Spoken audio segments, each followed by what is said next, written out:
তারেক রহমানকে প্রধানমন্ত্রী ও সংসদ নেতা মনোনীত করল সংসদীয় দল। বিএনপি চেয়ারম্যান তারেক রহমানকে প্রধানমন্ত্রী ও সংসদ নেতা হিসেবে মনোনীত করেছে সংসদীয় দল।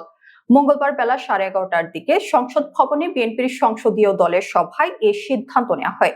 এর আগে ত্রয়োদশ জাতীয় সংসদের বিএনপির দলীয় ও জোটের সংসদ সদস্যরা শপথ গ্রহণ করেছেন। মঙ্গলবার সকাল 10টা 44 মিনিটে প্রধান নির্বাচন কমিশনার এএমএম নাসির উদ্দিন তাদের শপথ বাক্য পাঠ করান। এর আগে সকাল 10টা 38 মিনিটে কোরআন তিলাওয়াত শুরু হয়। এদিন সকাল 10:30টার দিকে কিছু আগে বিএনপি চেয়ারম্যান তারেক রহমান শপথ গ্রহণের উদ্দেশ্যে সংসদ ভবনে প্রবেশ করেন।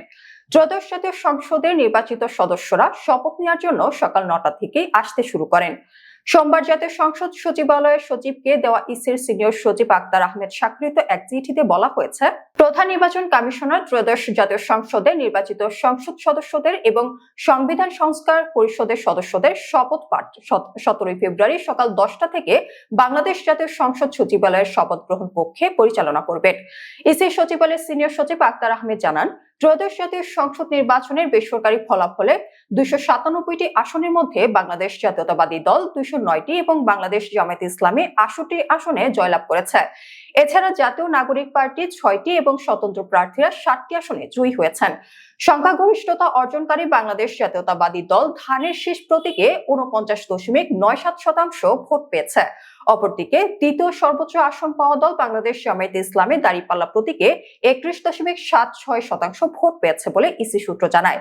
অন্যান্য দলের মধ্যে জাতীয় নাগরিক পার্টি শাপলাকুলি প্রতীকে 32টি আসনে প্রতিদ্বন্দ্বিতা করে 3.05% ভোট পেয়েছে।